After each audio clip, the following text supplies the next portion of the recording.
welcome back to the Growing Revolution. I'm Eric Olson with Smart Pot Fabric Planters, and this week our guest is Alexandria Irons, who goes by Queen of the Sungrown on Instagram.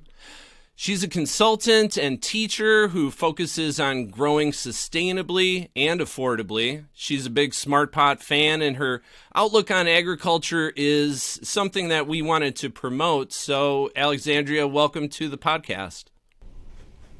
Thank you, Eric. It's a pleasure to be here today. Yes, thank you for making the time on this Monday morning. So, your background is in ecology. How did your journey in the industry begin, and where did you gain your knowledge? Okay, so I've been smoking weed since I was 14. So I'd say that was the beginning of my, relationship with cannabis. And it really, really helped me work through, some emotional struggles, that teenage angst, depression, anxiety. And I just saw how using it with, intention and focus and really using it as medicine helped me and helped so many people around me. I grew up in California, so it was legal pretty much my entire life, and I am very grateful and lucky that I didn't have that stigma surrounding it, and my family was very open. But my professional introduction was actually in 2016, 2015. I started dating someone who had a Prop 215 medical grow. And so we had a prescription for 99 plants, and we were growing, 99 plants in the garage, 8 lights, and started developing a brand together. We got into dispensaries all across Northern California. And it was just my passion. I mean, I went to school for, like you said, ecology is my background. I have a degree in natural science, and I worked for the Nature Conservancy. And so I saw what my boyfriend at the time was doing, growing cannabis, salt-based, inside, very unnatural, and completely against basically all of my life's moral pillars. I eat fully organic. I was taking classes in sustainable agriculture, and I was kind of just like, why are we treating this plant so much differently than all of the vegetables and herbs and fruits that I can grow outside in my garden? And so I started diving deep into the world of just microbiology, organic cultivation, sustainable, regenerative agriculture, and really just plugging myself into the industry in that sense of connecting with like-minded individuals, taking classes and workshops, certifications. Holistic Management International is one of those. I'm not sure if you're familiar with Alan Savory, but he does amazing work in Africa and reverse desertification and water usage and holistic ranch management. And then I went to UC Davis and got my Master Gardener certification and Master Composter. And so that really helped connect all of the dots between ecology, sustainable agriculture, and cannabis cultivation. Yeah, totally. So, it's kind of cool that, organic and sustainable agriculture is kind of like the cutting edge of agriculture these days. So, good to see that you're leading the charge there. So, you had mentioned that you had grown commercially. How was that experience for you? Good, bad? How was it in that scene? And then also, were you growing after Prop 64, which, brought everything under the recreational banner? Yeah. So basically, I was Prop 215 for a couple years, and then Prop 64 went in. Voters voted on that in 2016. So 2017, I had the ability to research the laws, regulations, and figure out what we were going to do to transition from medical to recreational.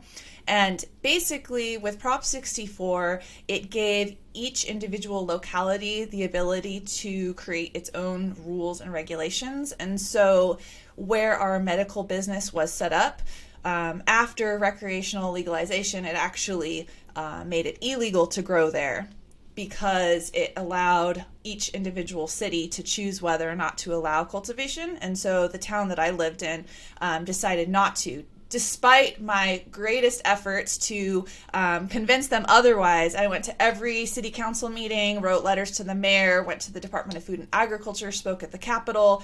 I mean, I was in it, like really, really fighting for the small farmers because I just saw the writing on the wall for massive corporate overtake with the cannabis industry, which has strong roots in family farms, since the 60s or earlier in California. So I was the second licensed recreational farm in Nevada County. I moved my entire operation out of the town into county limits, so it was out of town limits. And I mean, it was a huge undertaking. Had to buy a house with property, follow, all of the codes and ordinances to get it up to par and within regulation. It cost a lot of money. It was a huge headache, but this was, like I said, my passion, my dreams, my just what I wanted to be doing. And so I fought really hard for it. Unfortunately, my partner and I didn't see eye to eye, and we dissolved our relationship and our partnership and our business and ended up having to sell the farm.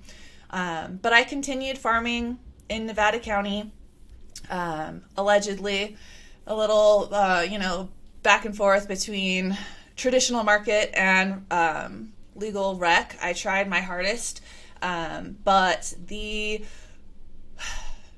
barriers to entry were very strong without owning at least 20 acres, and California real estate is, pretty expensive. So after losing my farm, I kind of just started focusing on consulting and helping growers around the nation, around the world. I've had people in South Africa, Australia, and then pretty much every state that I try and help with consulting, business development, farm development, reducing overhead, writing SOPs that are up to par for, regulators and licensing, etc. So I mean, I've worked in all facets of the cannabis industry, and I would say my advice to people who are, in pursuing this endeavor, especially in states that are coming online now, you really have to love it and fight for it, and nothing is going to be handed to you. It's not like the back in the day Prop 215 where pounds were going for $5,000 and you could, get away with a little 8 light and make a living.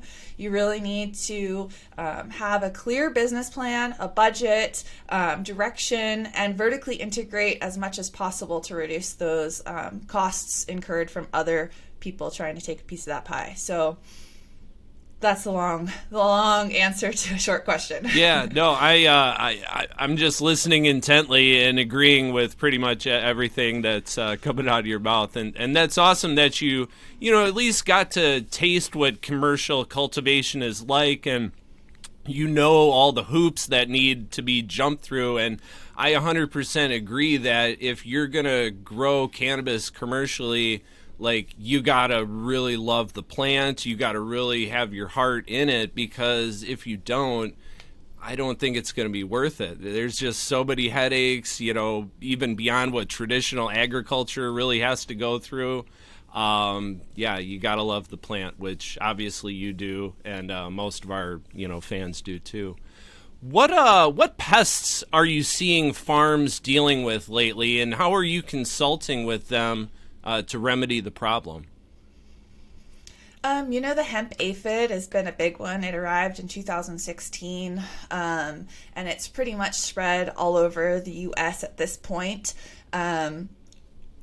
Aphids are not a huge problem. I mean, they can get out of control and ruin your crop if they're left unchecked, but they're pretty easy to kill. And with an integrated pest management plan, you're really focusing on preventative measures to make sure that things don't get out of control. What I suggest to my clients and customers is really getting to know their ecosystem. And this is where my background in ecology comes into play, because I look at the world as an ecosystem. Everything that we're interacting with has a process in that ecosystem, a role it plays, and you can figure out its life cycle, its breeding cycle, what consumes it, what it consumes, and from there you can kind of make a plan, when you need to spray, what you're spraying, what kinds of beneficial insects or biocontrols you bring in. I'm a huge fan of using biological controls, meaning I implement a lot of foliar sprays of beneficial bacteria like a bacillus or trichoderma, a fungus, a very aggressive fungus, as well as different. There's a ton of fungus biocontrols that you can use, and I'm a huge fan of those. Most of the time, you can use them all the way up until flowering, depending on your state's regulations for microbial testing, which differs vastly. I know I just spoke with somebody in Massachusetts who can't use biocontrols because of the testing requirements that have a minimum on your bacterial and fungal counts, which is such a shame because it's such a huge part of our life, right?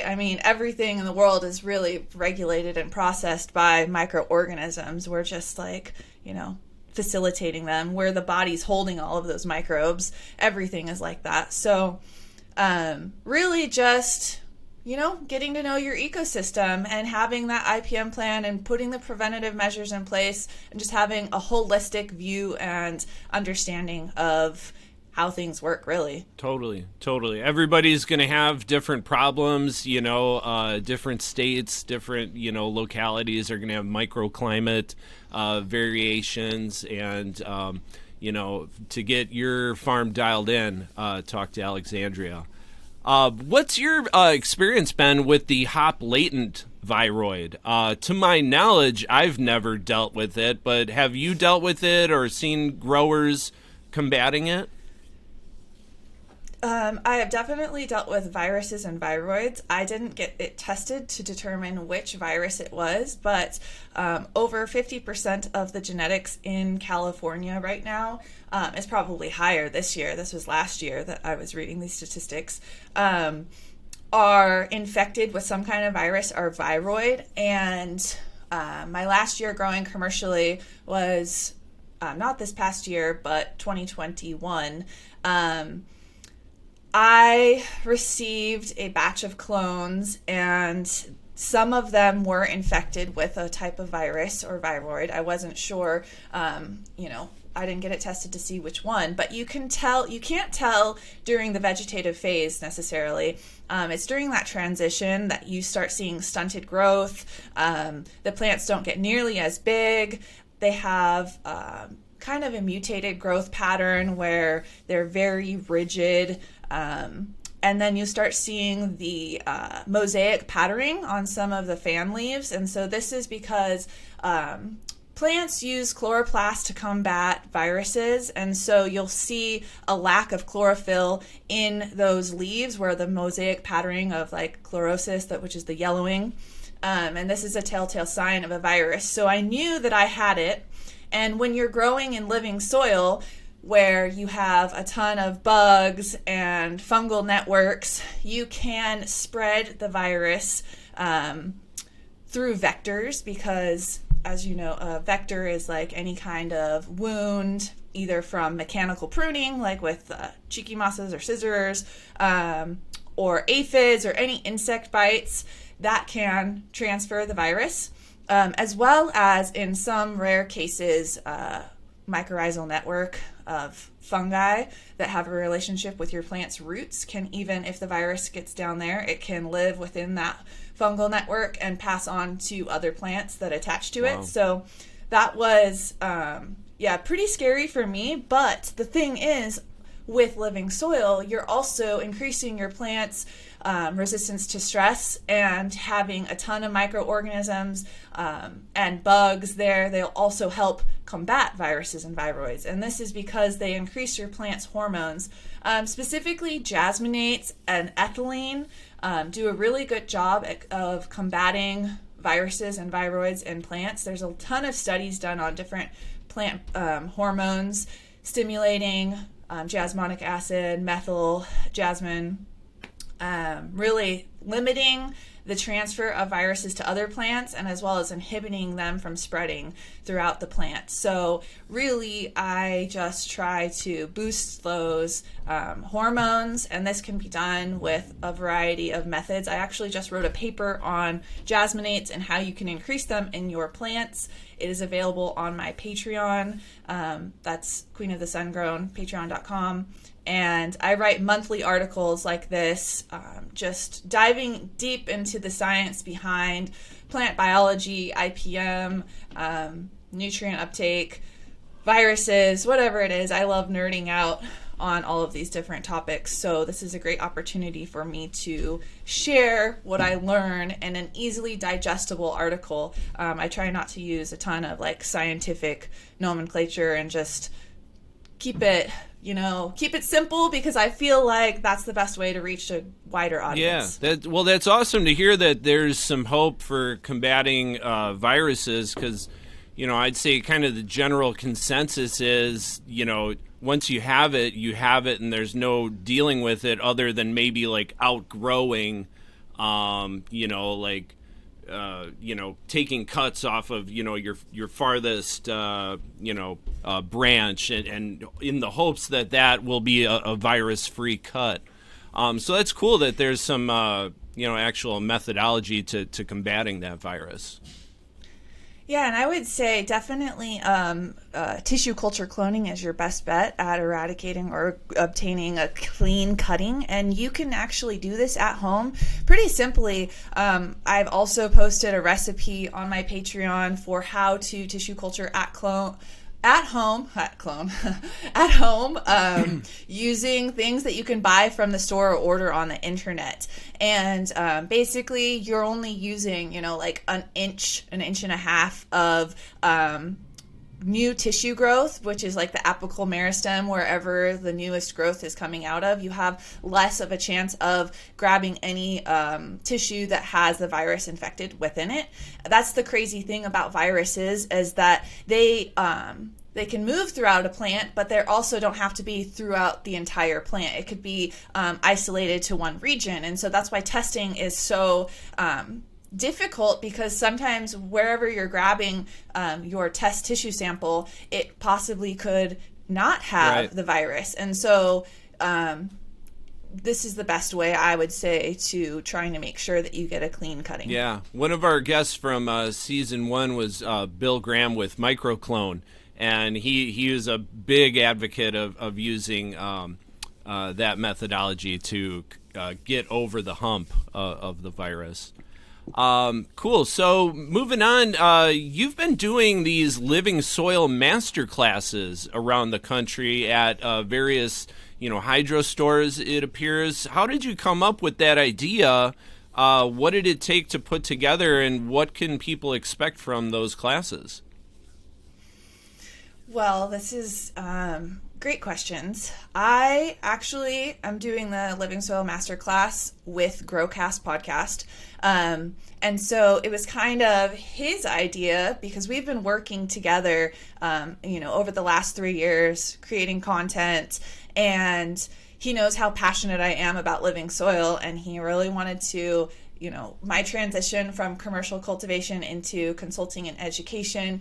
He wanted to help me, get out there and teach more people and, get in front of a wider audience. And so it was his idea to do this class. And he just said, do you want to put together a class? And I love research and presentations. And I was like the kid in college, I loved, freaking teaching a class, sitting up in front of, everybody and being like, oh, look at all these cool things I've learned. Let me teach you. So this was just like a perfect opportunity, especially after my background with the UC Davis Master Gardeners. I had a lot of experience teaching workshops, and it kind of just fell naturally into my lap. And so I put together a curriculum and, kind of just tried to figure out what is the information that would best help home growers and commercial cultivators alike. And so each class that we teach is geared and shifted towards whoever my audience is. Because sometimes, like in Illinois, it was, all home growers in tents, very small operations and inside. And so I shift to the curriculum that's taught according to who is in attendance. And really, this is just something that I have been able to do from my own experience and helping clients in all different situations. But basically, the class is huge. I mean, it's a huge overview of all of the processes that take place in a true living soil. I mean, we start out from the basics of soil science, how soil is formed, the difference between potting mix and soil, all the way through to the different microorganisms, how you can influence them, different microbial products that are targeted for cannabis growers, different amendments, and how best to utilize your own native soil or make your own potting mix. We get into the nitty-gritty. It's really fun. The kids or students bring in soil samples, and so I get to look at everyone's soil sample under a microscope live and identify the different microbes, bacteria, fungal spores, nematodes, protozoa, amoebas, and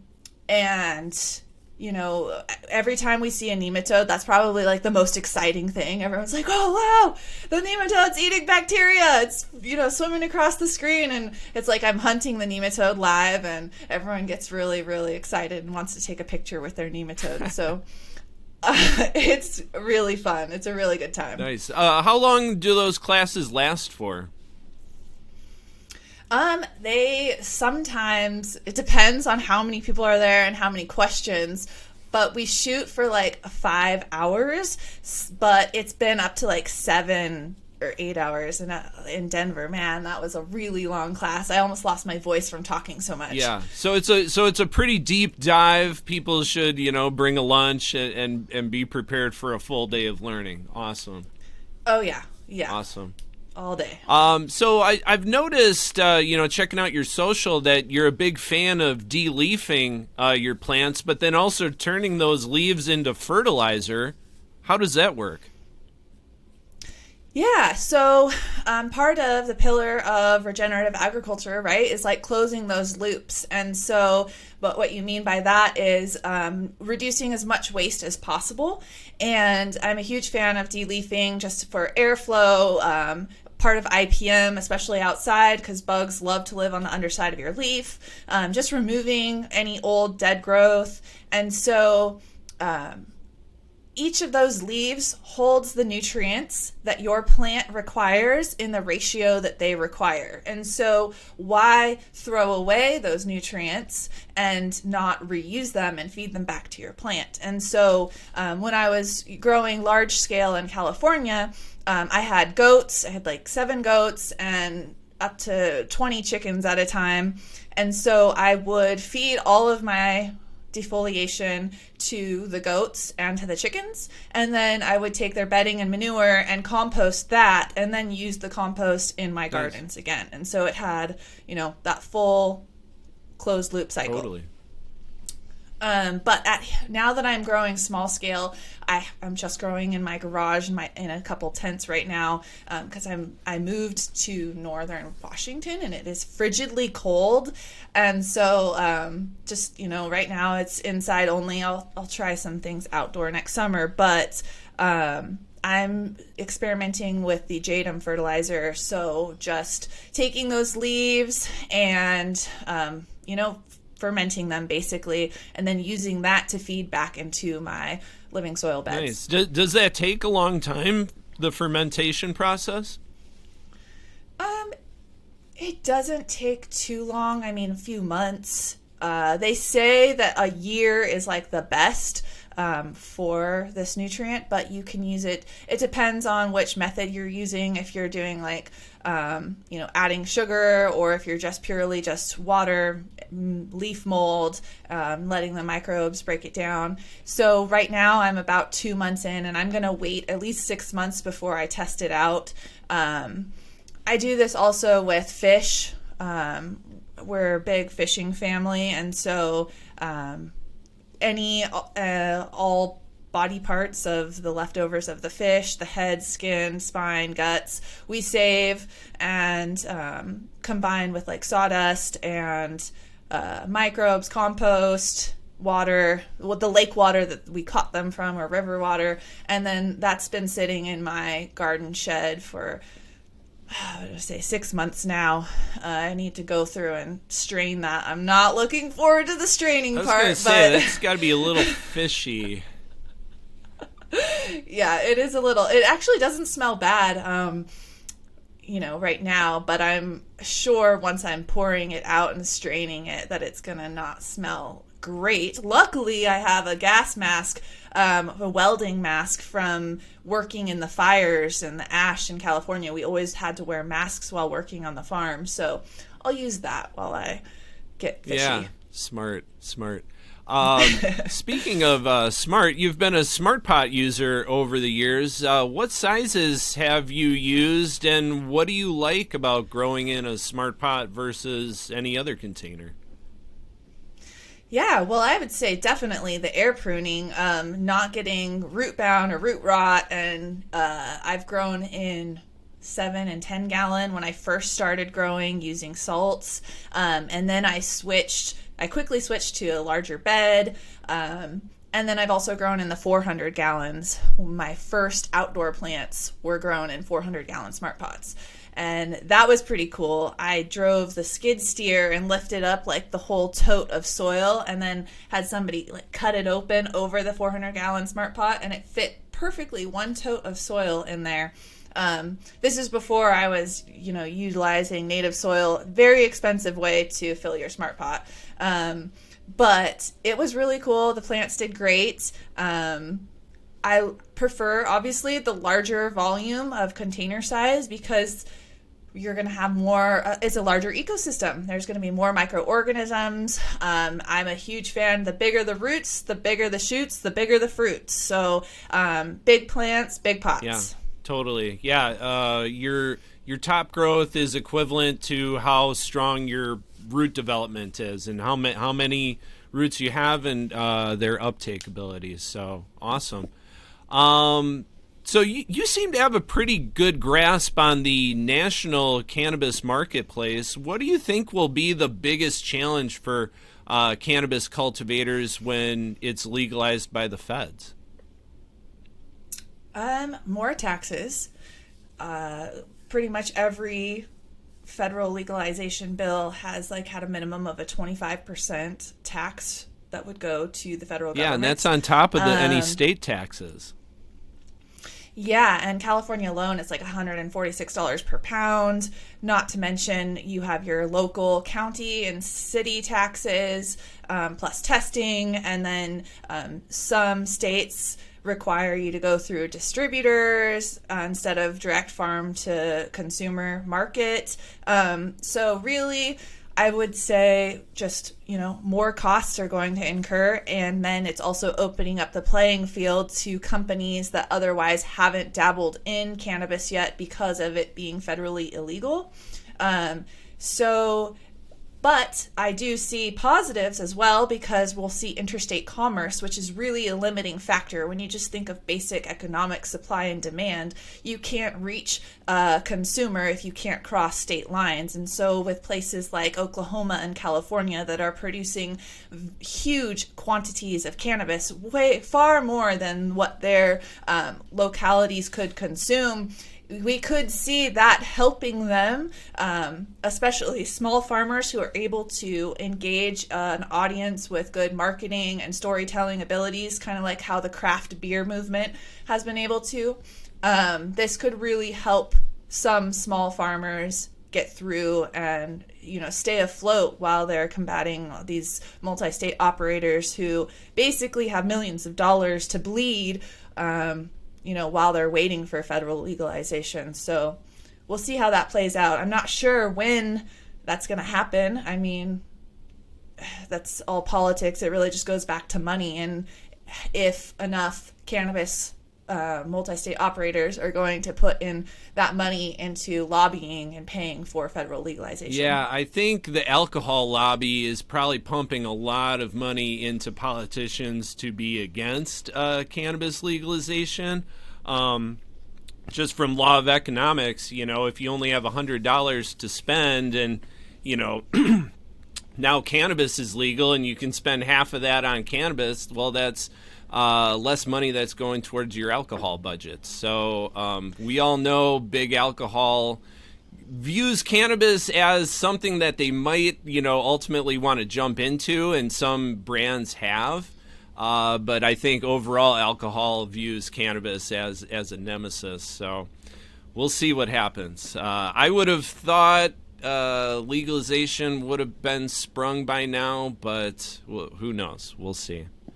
So getting back into regenerative cannabis, can that be a more cost-effective way of cultivation?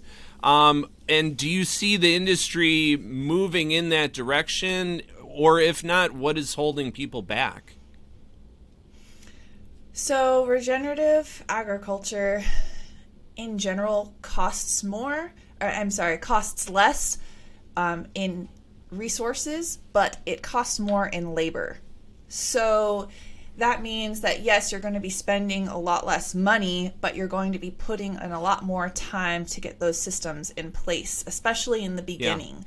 Yeah. The beginning is going to be where you're putting in a lot of time, building up your soil, putting those processes so that you can digest nutrients and your plant is just achieving its highest potential. And those first few years are critical to building up your soil, and then it kind of maintains, but you're still putting in so much time and labor. It's very labor intensive. And so I would say that is the biggest drawback, is that it isn't as easily commercialized, where you can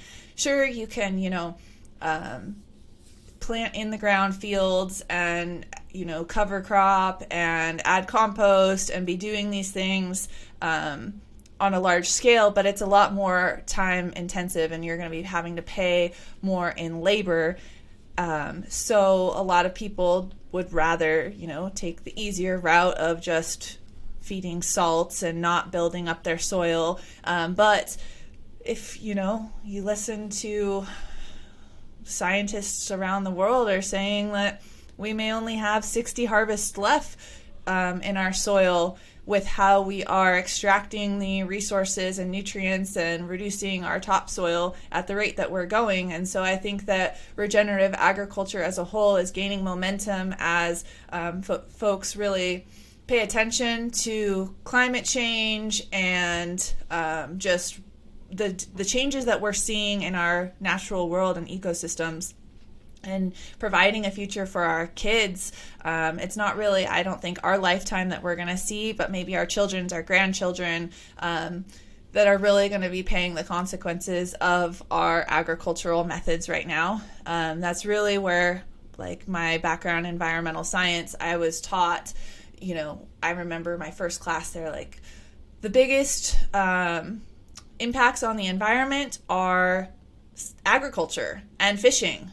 And I instantly became like a vegetarian. I am not now. I now see like the purpose of holistic ranch management and that everything has its place. But just there's an awakening definitely going on and being more conscious. And I would say that the best thing a consumer or even a producer can do is vote with their dollar and how they spend it, because money makes the world go round. And so by supporting your small regenerative farmers, going to your local farmers market, you're making a huge impact. You're paying a farmer's child like their school tuition, whereas you're buying from a corporation, it's just going to the CEO.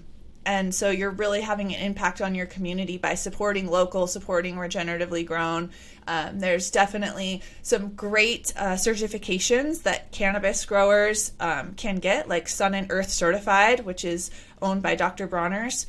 And basically it's a certification of regenerative agriculture techniques being used to grow cannabis. So as a consumer, this is what I would recommend, like looking and asking, your bud tender, the methods, who grew this, what methods were they using, if it's important to you. And then doing your part at home. Like, everyone can compost. That's like my life's goal, is to get everyone to compost. And every time somebody tells me that they started composting because of me, it just makes my heart grow a little bigger.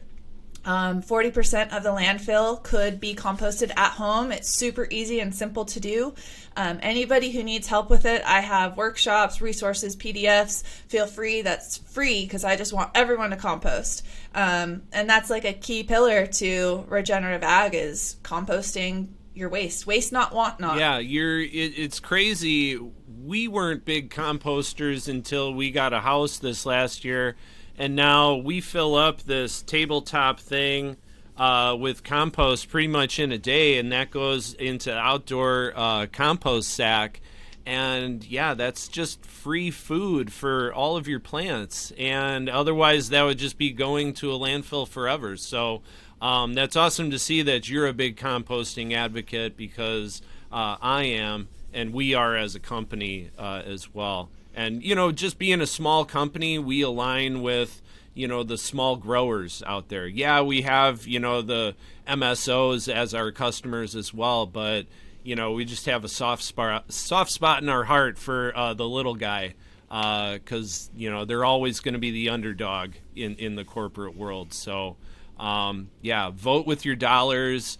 That extra dollar that you might pay for an eighth is going towards, a family farm versus some CEO's, trust funds. So totally online with you there. So on that note, Alexandria, it's been really cool to get to know you and learn more about, what your kind of life mission is.